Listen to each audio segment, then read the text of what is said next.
The phone call that would shake the British royal family to its core came at 3:47 a.m. on a Tuesday morning in March. Prince Harry, thousands of miles away in his Montecito mansion, stared at the legal documents spread across his kitchen table as rain pelted the California windows. The numbers were staggering: $100 million in debt, accumulated through a web of failed business ventures, legal battles, and lifestyle choices that had spiraled completely out of control. What started as financial independence from the crown had become a nightmare that threatened not just Harry's future, but the reputation of the entire monarchy. The man who once stood third in line to the throne now faced bankruptcy, and, for the first time in royal history, neither his father King Charles nor his brother Prince William would lift a finger to help. This is the untold story of how a prince lost everything, and how a family's silence spoke louder than any scandal that had come before. It's a tale of pride, betrayal, and the devastating cost of burning bridges that were meant to last a lifetime. Some debts, Harry would learn, can never be repaid, especially when the people who once loved you most decide you're no longer worth saving. The seeds of Prince Harry's financial ruin were planted long before anyone realized how deep the roots would grow. It was January 2020 when Harry and Meghan announced their decision to step back from royal duties, a move that would later be called Megxit by the British press. What the world didn't know then was that this wasn't just about freedom from royal protocol. It was about money, lots of it, and Harry's burning desire to prove he could make it on his own terms. The first warning signs came within months of their departure from royal life. Harry had grown accustomed to a lifestyle that cost millions to maintain: the security details, the private jets, the sprawling properties, the designer wardrobes. The sovereign grant that had partially funded their royal duties was gone, and, suddenly, Harry found himself facing bills he had never had to think about before.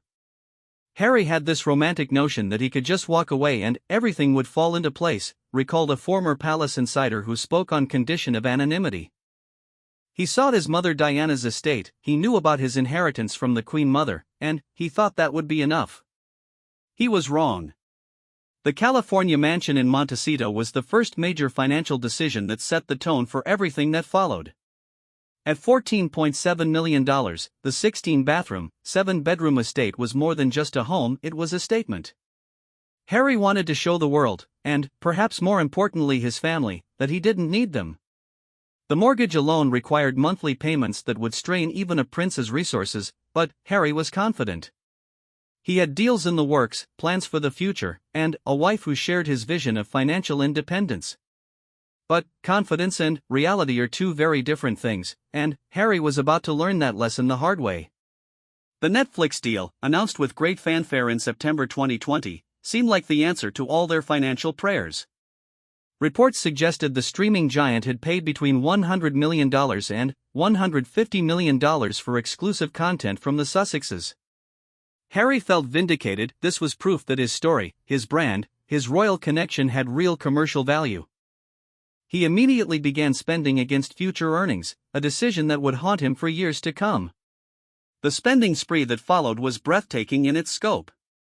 Harry hired teams of assistants, publicists, and advisors. He invested in startups, many of which were recommended by celebrity friends who had their own financial interests in mind. There was the mental health app that never launched, the sustainable travel company that folded within a year, and the documentary production house that burned through millions before producing a single viable project. Meghan had her own expensive projects brewing. The Spotify podcast deal, the fashion investments, the Hollywood connections that required constant nurturing through expensive dinners, parties, and networking events. The couple was living like A-list celebrities while their actual income remained tied to deals that hadn't yet materialized into real cash flow. The first real crisis came in late 2021 when Harry realized that the Netflix money wasn't coming in the lump sum he had expected. Instead, it was tied to deliverables, milestones, and performance metrics. The company wanted content, and they wanted it to meet certain standards. Harry's initial ideas were rejected, sent back for revision, or simply ignored. The payments slowed to a trickle just as his expenses were reaching their peak. By this time, Harry had borrowed against his inheritance, taken out loans against the Montecito property, and used his royal title as collateral for business ventures that existed more in his imagination than in reality. His financial advisor, a slick Los Angeles money manager who specialized in celebrity clients, assured him that everything would work out. The advisor was taking substantial fees for his optimism, fees that Harry was paying with money he didn't actually have. The security costs alone were staggering.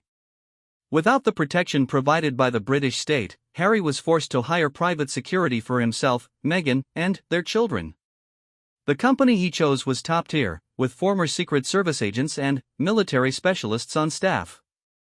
The annual bill exceeded $3 million, but Harry felt he had no choice. The threats were real, the paranoia was justified, and his family's safety was worth any price. Meanwhile, back in London, the royal family watched Harry's spending with growing concern and frustration. King Charles, still Prince of Wales at the time, had tried to have several frank conversations with his younger son about money management. These calls didn't go well. Harry felt his father was being condescending, while Charles worried that his son was heading for financial disaster. Prince William was even more direct in his criticism. During a heated phone call in early 2022, he told Harry bluntly that his lifestyle was unsustainable and that he was embarrassing the family with his financial recklessness. Harry hung up on his brother, and they didn't speak again for months. The conversation would later be described by sources as the moment when William decided he was done trying to help Harry solve his self-created problems. The breaking point came when Harry tried to monetize his military service. The idea was to create a documentary series about veterans and mental health, with himself as the central figure. He pitched it as authentic storytelling, but the reality was that he needed the money desperately. Netflix was interested, but they wanted more drama, more personal revelation, more dirt about the royal family. Harry found himself caught between his need for cash and his diminishing loyalty to the institution that had raised him. The documentary project became a source of constant stress. Harry knew that participating would burn bridges with his family permanently, but he also knew that backing out would mean financial ruin. Meghan pushed him to move forward, arguing that his family had already abandoned them and that they owed the royals nothing. Harry wanted to believe her, but late at night, alone with his thoughts, he sometimes wondered if he was making the biggest mistake of his life. By the end of 2022, Harry's financial situation had become desperate. The various business ventures were failing one by one, the Netflix payments were irregular and insufficient, and the bills kept coming. He had maxed out credit lines that most people could only dream of accessing, but even royal credit has its limits. The banks were getting nervous, the advisors were asking harder questions, and Harry was running out of assets to leverage. The final straw came when Harry learned that several of his investments were actually elaborate schemes designed to separate wealthy clients from their money. The Sustainable Travel Company had been using client funds to pay earlier investors, a classic Ponzi scheme that collapsed when new money stopped flowing in. Harry lost $8 million in that deal alone, money he had borrowed against his future Netflix earnings. As 2023 dawned, Prince Harry found himself in a position he had never imagined possible. The man who had been born into ultimate privilege was now facing ultimate financial ruin. The debt had grown to staggering proportions, over $100 million when all the loans, credit lines, mortgages, and business obligations were tallied up. And, for the first time in his life, there was no royal safety net waiting to catch him. The palace had made it clear that Harry's financial problems were his own to solve. King Charles was dealing with his own transition to the throne and had no patience for his son's self-inflicted crisis. Prince William was focused on his growing family and his future role as heir apparent. Harry had wanted independence from the royal family, and now he had it, complete with all the terrifying responsibilities that came with it. The phone calls to his father became more frequent and more desperate as Harry's situation deteriorated. Charles would listen patiently, but he had made his position clear. Harry had chosen his path, and he would have to live with the consequences. The days of royal bailouts were over. Harry was on his own, and the world was about to find out just how expensive freedom could be. The morning Harry realized he couldn't make his mortgage payment was the morning everything changed. It was March 15, 2023, and he sat in his home office overlooking the manicured gardens of his Montecito estate, staring at bank statements that painted a picture he could barely comprehend. The numbers didn't lie, even when he desperately wanted them to. His accountant, a nervous man named Gerald Pritchard who had been managing celebrity finances for over 2 decades, delivered the news with the clinical precision of a doctor diagnosing a terminal illness. "Your Royal Highness," he said, using the title that Harry still insisted upon despite having no right to it, "you're technically insolvent. Your debts exceed your assets by approximately $73 million, and that number is growing every day." Harry felt the room spinning. How had it gotten this bad? Just 3 years earlier, he had walked away from royal life feeling confident and empowered. He had plans, deals, opportunities. He had a beautiful wife, healthy children, and what he thought was a clear path to financial independence. Now he was facing bankruptcy, and the very family he had turned his back on was his only hope for salvation. The immediate crisis was cash flow. Harry's monthly expenses exceeded $2.3 million, a figure that included mortgage payments, security costs, staff salaries, and the basic maintenance of a lifestyle he had never learned to scale back. His income, on the other hand, had dwindled to a trickle. The Netflix payments had stopped entirely after the streaming giant grew frustrated with the lack of usable content. The Spotify deal was in breach due to missed deadlines and subpar deliverables. Even his speaking engagements, which had once commanded six-figure fees, were becoming harder to book as his reputation for reliability suffered. Meghan's reaction to the news was explosive. She had married a prince, not a pauper, and she made her feelings clear during a screaming match that could be heard throughout their mansion. Staff members later reported that she threw expensive crystal glasses and accused Harry of ruining their children's future. She had given up her own career for this life, she reminded him, and now he was telling her it was all gone. "You promised me security," she yelled during one particularly heated argument. "You told me the royal family would never let us fail. Where are they now? Where is your father? Where is your brother?" Harry had no good answers. The truth was that his family had warned him this would happen, and he had ignored them. Worse, he had publicly criticized them, written a tell-all memoir that exposed their private conversations, and participated in interviews that painted them as cold and unsympathetic. He had burned those bridges so thoroughly that even he wasn't sure they could ever be rebuilt. The first desperate measure was to put the Montecito mansion on the market. Harry and his team tried to keep the listing quiet, but, in the interconnected world of California real estate, secrets don't last long. Within days, the tabloids were reporting that the Duke and Duchess of Sussex were selling their home due to financial difficulties. The asking price was $25 million, but, in a softening real estate market, even that seemed optimistic. Real estate agent Patricia Morrison, who specialized in celebrity properties, was honest about the challenges they faced. "The market has shifted significantly since they bought the property," she explained to Harry during a tense meeting in her Beverly Hills office. "Properties in this price range are sitting on the market for months, and buyers are being much more selective. The royal connection might help, but it could also hurt if buyers think they're getting a distressed sale." The house showings were humiliating. Potential buyers wandered through rooms where Harry had recorded his podcast, where Meghan had hosted her book club meetings, where they had planned their future as independent royals. Real estate photographers catalogued every detail of their life for marketing materials, and Harry felt like he was selling pieces of his soul along with the square footage. While waiting for a buyer, Harry turned to increasingly desperate measures to raise cash. He sold personal items that had sentimental value, watches given to him by his grandmother, military medals from his service in Afghanistan, even wedding gifts from their royal wedding. Each sale felt like another step away from the person he used to be and towards someone he didn't recognize. The most painful sale was his collection of his mother's jewelry. Diana had left specific pieces for Harry to give to his future wife, items that carried not just monetary value but emotional significance that couldn't be quantified. Meghan had worn some of these pieces during their engagement and wedding, but now they needed the money more than they needed the memories. The private sale to a discretionary jewelry dealer brought in $3.2 million, but Harry felt like he had betrayed his mother's trust. Meanwhile, the legal problems were mounting. Several of Harry's failed business ventures were now the subject of lawsuits from investors who claimed they had been misled about the prospects for success.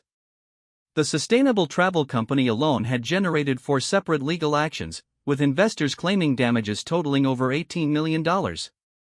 Harry's lawyers were expensive, and every court filing seemed to generate more bills and more bad publicity.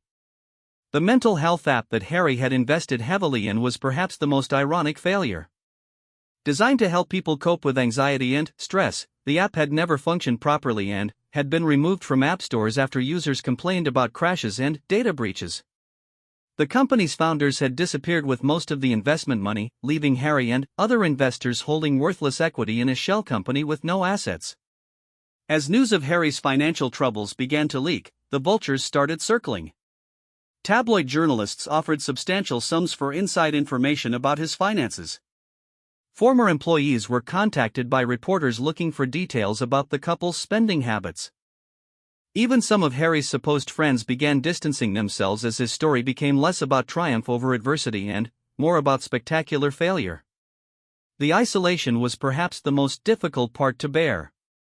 Harry had always been a social person, someone who drew energy from being around others. But now every social interaction carried the potential for embarrassment. Friends who had once competed to host him and Meghan at their parties now seemed to find excuses to avoid them. Invitations dried up, phone calls went unreturned, and Harry began to understand how quickly one's social circle could evaporate when fortune turned sour. The children were beginning to notice the changes too. Archie, now old enough to understand that something was wrong, asked his father why they were moving from their big house. Lilibet was too young to comprehend the situation, but she could sense the tension between her parents and the fear that seemed to permeate their household. Harry tried to maintain some semblance of normalcy for his family, but it was becoming impossible. The nannies had to be let go to save money, forcing Harry and Meghan to take on childcare responsibilities they had never had to handle alone. The household staff was reduced to skeleton crew, and even basic maintenance on the property was deferred to save cash. The security situation was becoming increasingly problematic as well. The high-end security company that had been protecting the family began demanding payment in advance after Harry missed 2 monthly payments. When he couldn't provide the advance payment, they threatened to withdraw their services entirely. Harry was forced to negotiate a reduced protection package that left significant gaps in their coverage. The psychological toll on Harry was becoming evident to everyone around him. Friends noticed that he seemed distracted, anxious, and prone to angry outbursts over minor issues. He was drinking more than usual, sleeping poorly, and showing signs of the depression that had plagued him since his mother's death. Meghan suggested therapy, but Harry resisted, partly due to cost and partly due to pride. The breaking point came when Harry realized that his children's trust funds, money that had been set aside by the Queen and other family members specifically for Archie and Lilibet's future, had been used as collateral for some of his business loans. The discovery sent him into a panic. He had not only ruined his own future but potentially compromised his children's financial security as well. Late at night, when Meghan and the children were asleep, Harry would walk through his mansion and wonder how everything had gone so wrong so quickly. He thought about the life he had left behind in London, the security and stability of royal life, the family traditions he had been so eager to escape. Now those traditions seemed like wisdom, and his rebellion seemed like foolishness. The hardest part was admitting that his family had been right about almost everything. They had warned him about the financial risks of leaving royal life. They had questioned his business advisors and his investment choices. They had tried to help him understand the realities of managing wealth outside the protective structure of the monarchy. He had dismissed their concerns as jealousy and control, but now he could see they had been trying to protect him from exactly the situation he now found himself in. As spring turned to summer in 2023, Harry faced a stark reality. His debt was growing faster than his ability to pay it down. His assets were declining in value. His income streams were unreliable at best. And his family, the people who could solve his problems with a single phone call, had made it clear that they would not intervene. Harry was learning the hard way that independence comes with responsibilities, and some mistakes can't be undone simply by asking for forgiveness.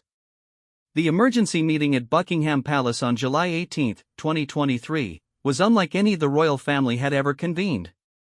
King Charles III sat at the head of the mahogany table in the palace's private meeting room, flanked by Prince William and a carefully selected group of senior advisors.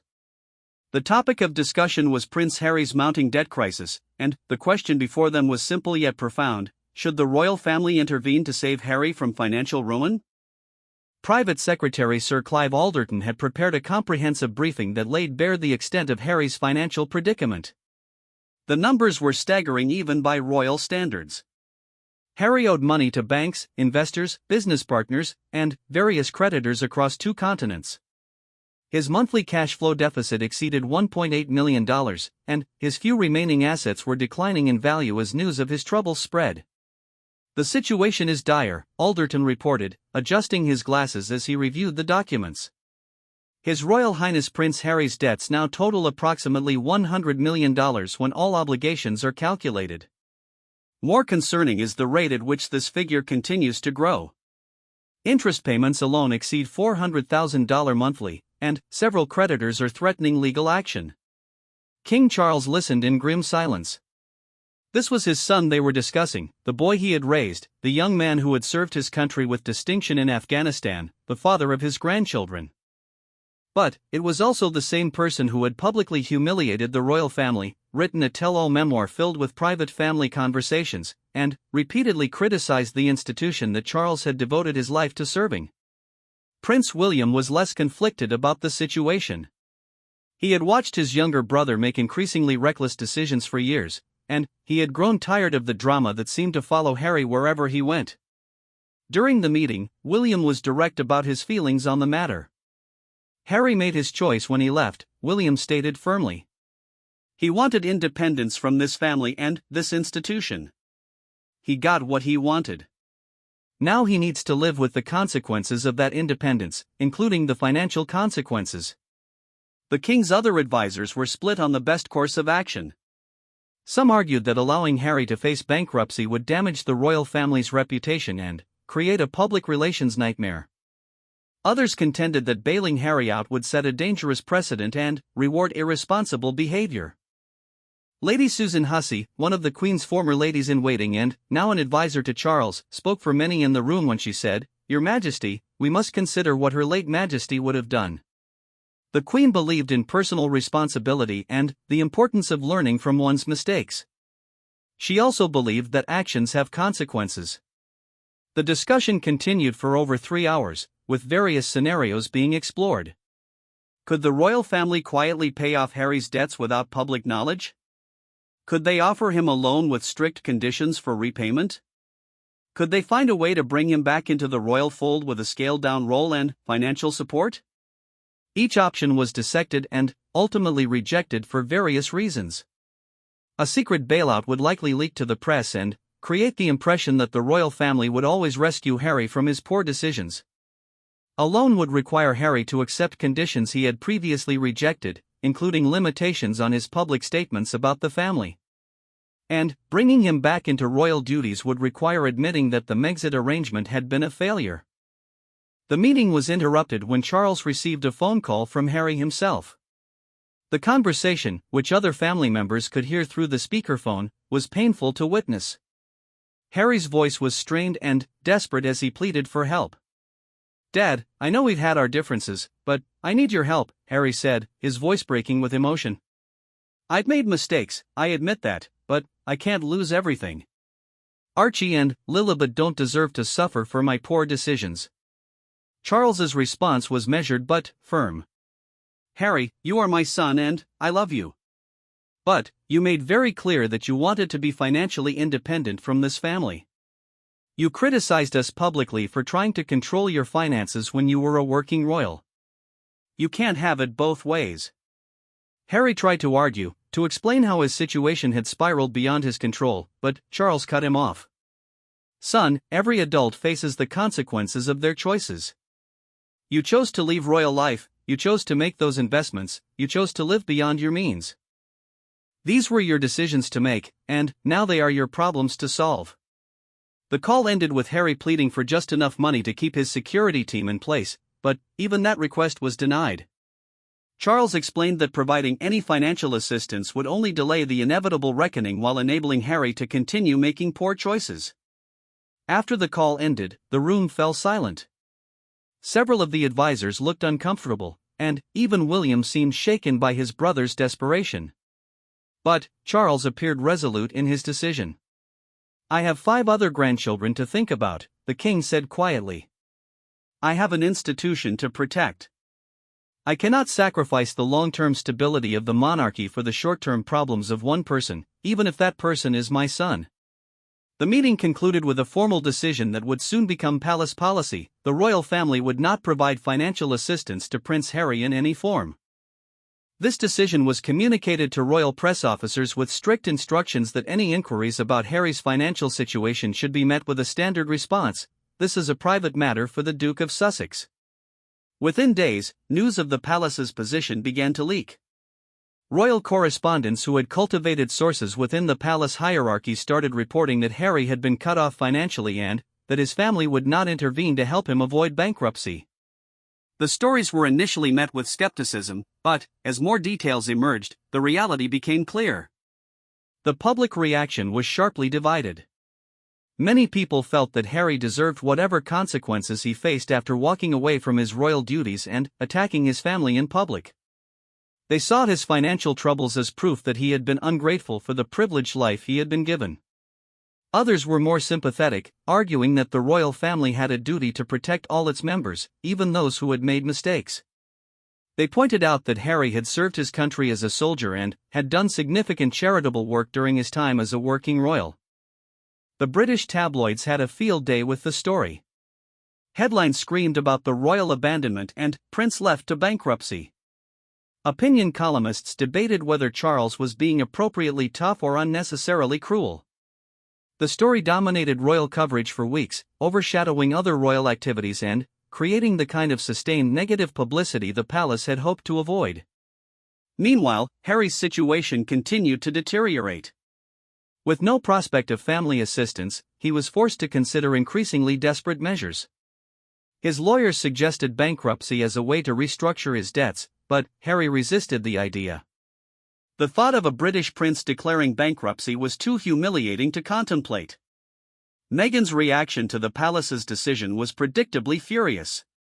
She had never fully understood the complexities of royal protocol and family dynamics, and she viewed the family's refusal to help as vindictive and cruel. In her mind, this was proof that the royal family had never accepted her and had been looking for an excuse to punish Harry for marrying her. The strain on Harry and Meghan's marriage became increasingly evident. Friends reported constant arguments about money, blame, and what to do next. Meghan began to pressure Harry to write another book, this one focused specifically on how his family had abandoned him in his time of need. Publishers were indeed interested, but Harry knew that such a book would permanently destroy any hope of reconciliation with his family. The children were beginning to suffer as well. The stress in the household was palpable, and both Archie and Lilibet were showing signs of anxiety and confusion. Harry had always sworn that his children would have a better childhood than he did, but now he worried that his decisions were causing them trauma that would last a lifetime. Back in London, the royal family watched these developments with a mixture of sadness and resolve. Charles had not slept well since making the decision to refuse help to Harry, but he remained convinced it was the right choice. William was less conflicted, but even he admitted in private conversations that seeing his brother suffer was more difficult than he had expected. The palace's position became even more entrenched when Harry gave an interview to an American magazine in which he blamed his family for his financial problems. He claimed that they had promised him financial security if he left royal duties quietly, and that their refusal to help now was a betrayal of that promise. Palace sources immediately disputed this claim, saying that no such promises had ever been made. The interview marked a new low point in Harry's relationship with his family. Charles was reportedly furious that Harry was still using his personal struggles to attack the royal family publicly. William was said to be disgusted by what he saw as his brother's continued manipulation of the media. As autumn approached, the palace's position remained unchanged. Harry would receive no financial assistance from the royal family. He would have to find his own way out of his financial crisis, just as he had found his own way into it. The institution that had supported him for nearly 4 decades had finally decided that tough love was the only love left to give. The decision would test not only Harry's resilience and resourcefulness but also the royal family's ability to maintain their position in the face of increasingly desperate pleas for help. As the debt continued to mount and Harry's options continued to dwindle, the world watched to see if the House of Windsor would maintain their resolve or if family loyalty would ultimately triumph over institutional duty. By October 2023, Prince Harry was a man drowning in desperation, grasping at any lifeline that presented itself, no matter how unlikely or undignified it might seem. The walls were closing in from every direction, and the weight of his mounting debts had transformed him from a confident royal rebel into a haunted figure who jumped at every phone call and checked his bank balance multiple times a day with the compulsive behavior of an addict. The morning that changed everything started like any other nightmare in the Sussex household. Harry sat in his home office, surrounded by legal documents and threatening letters from creditors, when his phone rang. The caller was Marcus Chen, a financier from Hong Kong who claimed to represent a group of investors interested in helping Harry with his financial situation. The conversation that followed would test every principle Harry thought he still possessed. "Your Royal Highness," Chen said in accented but perfect English, "my associates and I understand your current predicament. We're prepared to offer you a solution that could resolve all your financial difficulties immediately." Harry's heart raced. After months of rejection and disappointment, someone was finally offering help. "What kind of solution?" he asked, trying to keep the desperation out of his voice. Chen explained that his group was prepared to pay off Harry's entire debt burden, all $100 million plus accrued interest, in exchange for what he called certain promotional activities. The details were vague, but it involved Harry endorsing various products and businesses connected to Chen's investors. The money would be transferred within 48 hours of Harry's agreement. What kind of promotional activities? Harry pressed, though part of him was afraid to hear the answer. Nothing inappropriate, Chen assured him. Some appearances, some endorsements, perhaps some speaking engagements in various countries. We simply want to associate our businesses with your royal connections and your international profile.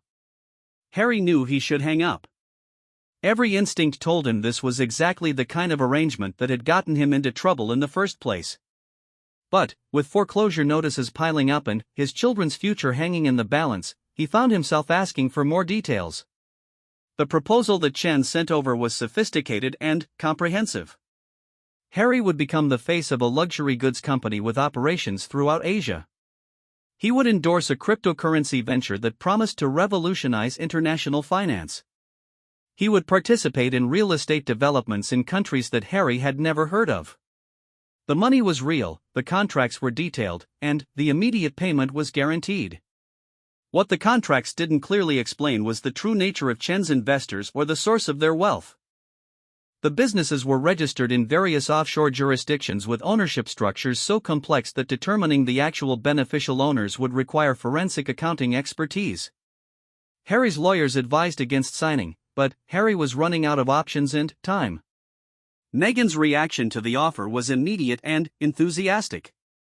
She saw it as vindication of her belief that Harry's royal status had real commercial value that his family had prevented him from exploiting.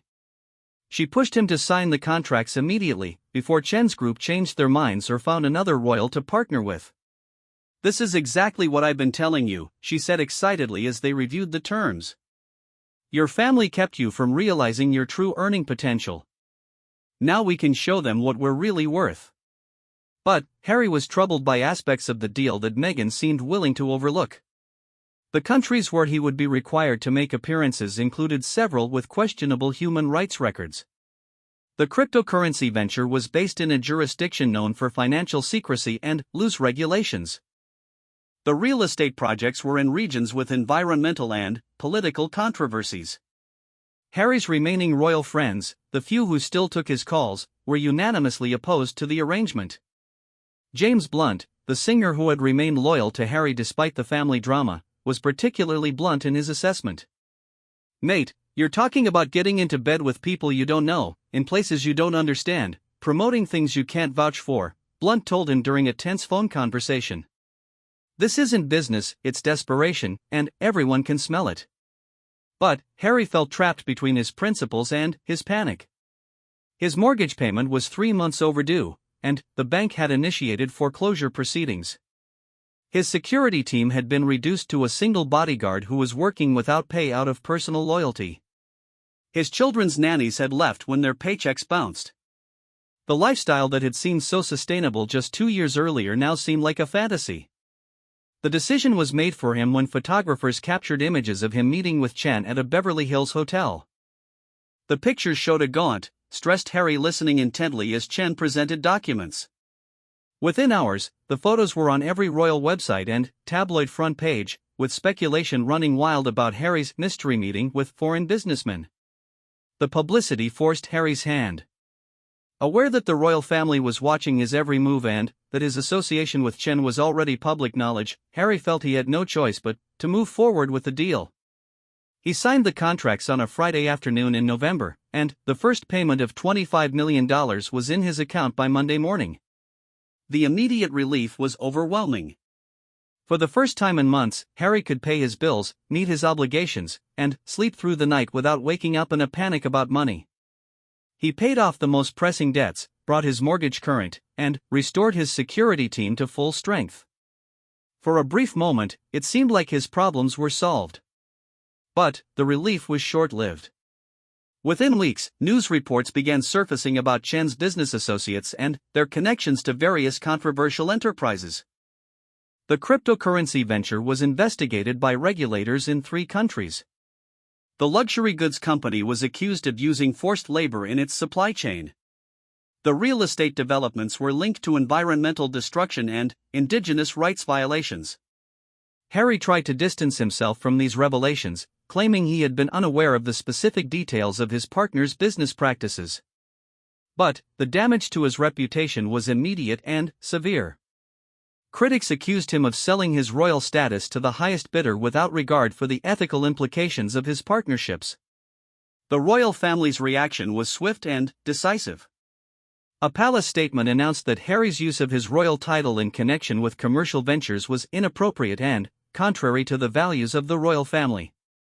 While they stopped short of formally stripping him of his titles, the message was clear: Harry had crossed a line from which there might be no return.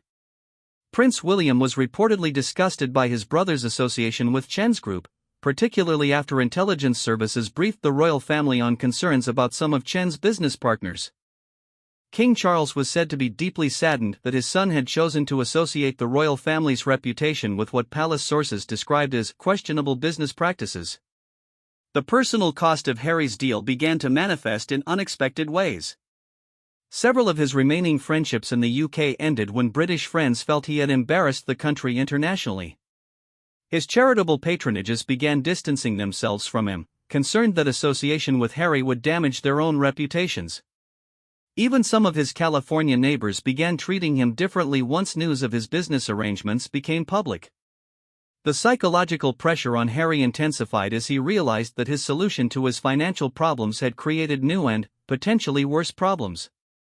He was now financially dependent on people whose motivations he didn't understand and whose business practices he couldn't defend. He had gained financial security at the cost of whatever remained of his moral authority and family relationships. Meghan's enthusiasm for the deal began to wane as the negative publicity mounted. She had not anticipated that solving their financial problems would create new social and reputational problems.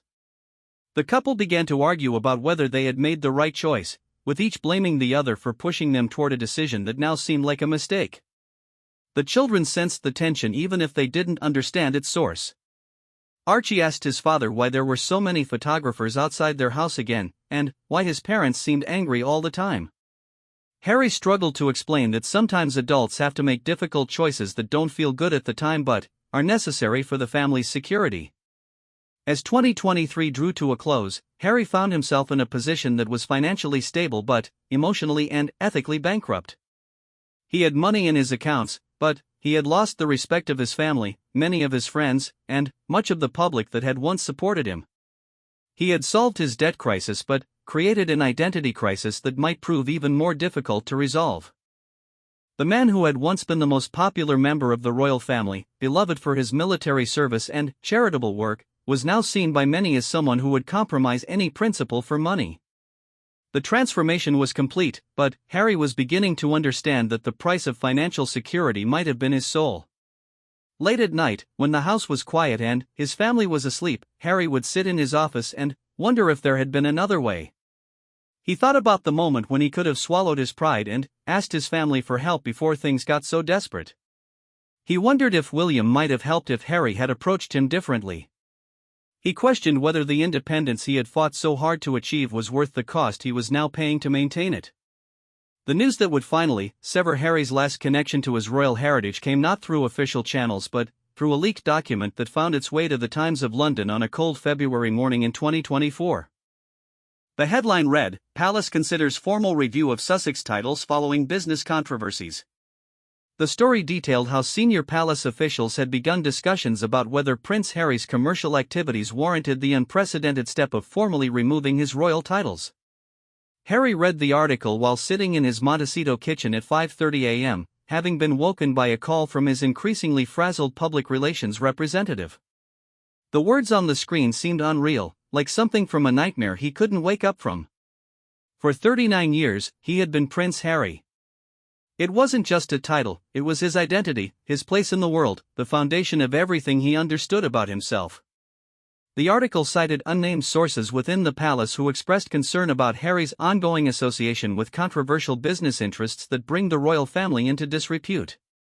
While King Charles had not made any formal decision, the sources indicated that the king was gravely concerned about the direction his son's life had taken and was considering all available options to protect the monarchy's reputation. The business controversies referenced in the article had been mounting steadily since Harry signed his deal with Marcus Chen's group.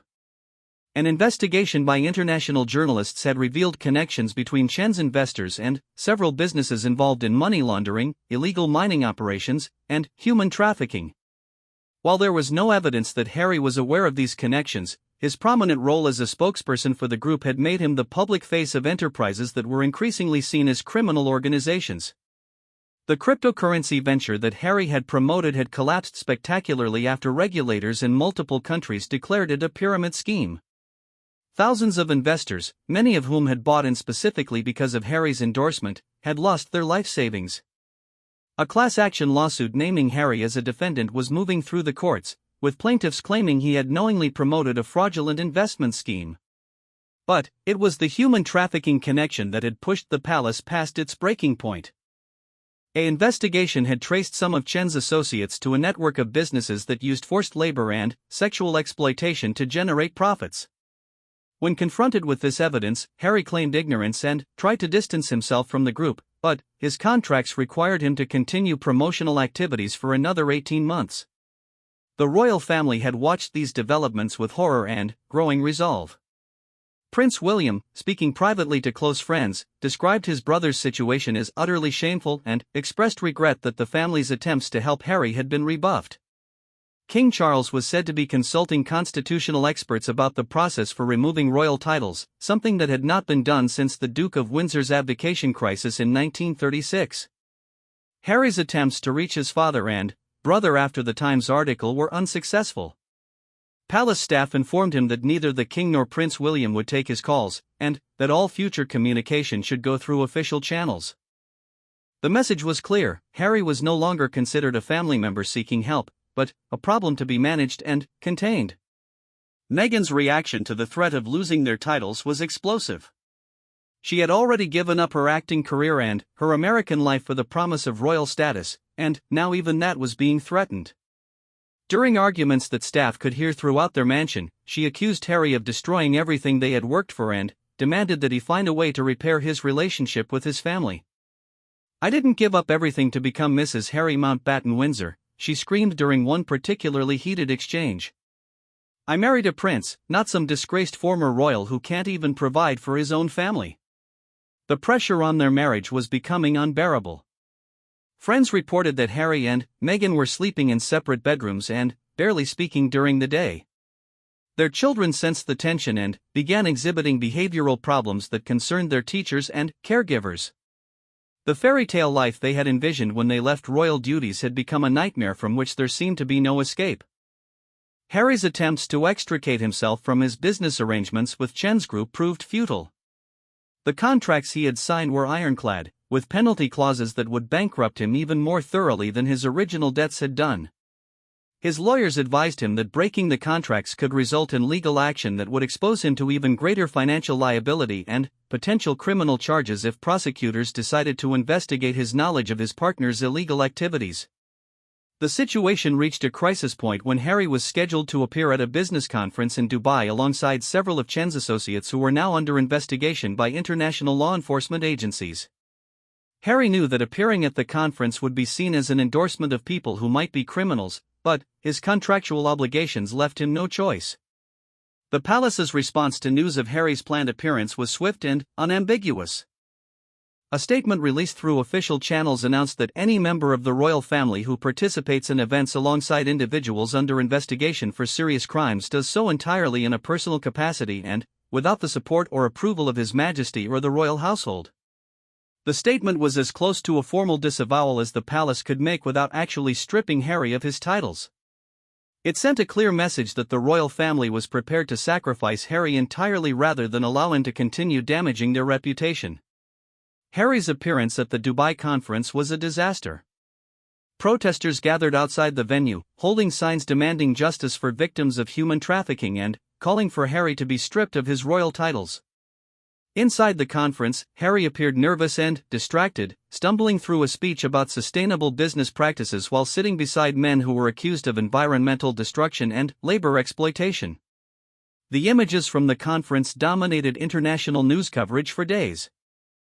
Editorial writers across the Commonwealth called for immediate action to remove Harry's titles, arguing that the royal family's credibility was being undermined by their apparent inability or unwillingness to control Harry's behavior. The final straw came when one of Chen's associates was arrested in Thailand on charges related to an international human trafficking ring. The arrest warrant detailed how the organization had used legitimate businesses, including some promoted by Harry, as fronts for moving victims across international borders. While there was no evidence that Harry knew about these activities, his prominent role in promoting the businesses made him appear complicit in the eyes of the public. King Charles convened an emergency meeting of the Privy Council to discuss the constitutional process for removing royal titles. The meeting, held in complete secrecy at Windsor Castle, included senior government officials, constitutional experts, and leaders of Commonwealth nations. The unanimous consensus was that Harry's continued association with criminal enterprises posed an unacceptable risk to the monarchy's reputation and stability. The decision to strip Harry of his titles was made on March 15, 2024, exactly 1 year after he first realized he couldn't make his mortgage payment. The announcement was made through a formal statement from Buckingham Palace that read, "His Majesty the King has determined that Prince Harry's continued commercial associations are incompatible with his position as a member of the royal family." Effective immediately, Henry Charles Albert David Windsor will no longer use the style His Royal Highness or any titles associated with the royal family. Harry learned of the decision not through any family communication, but by watching BBC News in his living room alongside millions of other viewers. The news anchor's words seemed to echo in the sudden silence of his home. For the first time since the abdication crisis of 1936, a member of the royal family has been formally stripped of all titles and royal status. Meghan's reaction was to pack her bags and leave for her mother's house in Los Angeles, taking the children with her. She left behind a note that simply read, "I can't do this anymore. The children and I need stability that you can't provide." The marriage that had begun with such promise and global attention was ending not with dramatic revelation but with quiet desperation. Alone in his Montecito mansion, surrounded by possessions he could no longer afford and burdened by obligations he could not escape, Harry confronted the reality of what his quest for independence had cost him. He had wanted to prove that he could succeed outside the royal family, and instead he had proven that some forms of privilege and protection, once lost, can never be regained. The man who had once been sixth in line to the British throne was now just another failed businessman facing criminal investigation, bankruptcy, and personal ruin. He had gained the independence he had craved, but lost his family, his identity, and his future in the process. As night fell on Montecito, Harry sat alone in his office, staring at photographs of his children and wondering how he would explain to them someday why their father had chosen pride over prudence, rebellion over responsibility, and why the family that had loved him for nearly 4 decades had finally decided he was beyond saving. The debt that had started his downfall had been measured in dollars, but the debt he now owed to his children, his family, and himself could never be calculated or repaid.